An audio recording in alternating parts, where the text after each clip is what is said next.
Gambling is all about taking risks, but at the end of the day they're false risks manufactured by the operator, and it's only the operator, the gambling operator, who will win.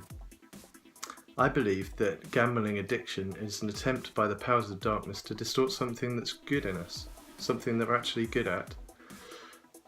The more you get hooked on gambling, I think probably the more of a risk taker you are. And this world needs risk takers. It needs the entrepreneurs, the research scientists. It needs teachers, athletes, stuntmen and women. It needs musicians, artists. It needs them all to take risks in order to move society forward, because if you think about it, all human progress has been through taking risks. Now, if you had problems with gambling, it means you were willing to take risks, and it also probably means you had great energy and determination in doing it. So you just need to channel those attributes into good things. So renewing your purpose in life will also require risk, good risk. But what is a good risk? Well, I'd say a good risk is where, having thought carefully in advance, you move along the line between safety and danger and you persevere in it. And that takes practice, like any other skill. Risk taking takes practice, and you've shown that you are willing to take risks. You just haven't gone about it in the right way. So I'd say there's 4 steps in taking a good risk. First of all, you identify what the risks are. Are they physical risks to yours or somebody else's safety? Are they emotional risks around their feelings? Financial risks, material risks? There's all sorts of things you can identify.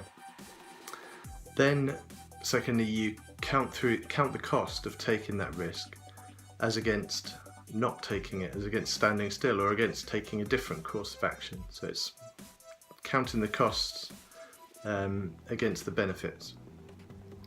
Then thirdly, you plan your actions in advance, taking into account the risks you've identified and how likely they are. And then you evaluate your actions afterwards. How well did everything go? So identify the risk, think through the costs, plan your actions in advance, and evaluate your actions afterwards. And that's exactly the kind of risk taking that doesn't happen with gambling. You don't plan through your actions in advance. You don't identify what the risks are. It just doesn't happen. Risk takers, good risk takers, embrace failure because they know that failure is the downside of risk. And importantly, they know that failure is not a problem, but is an opportunity to learn and eventually succeed.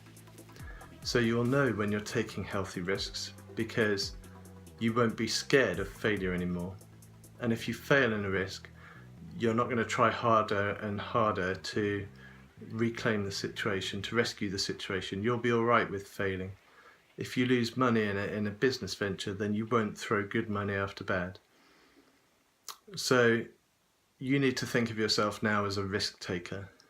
You used to be a gambler, and now you can think of yourself as a risk taker, learning through experience to take better and better risks.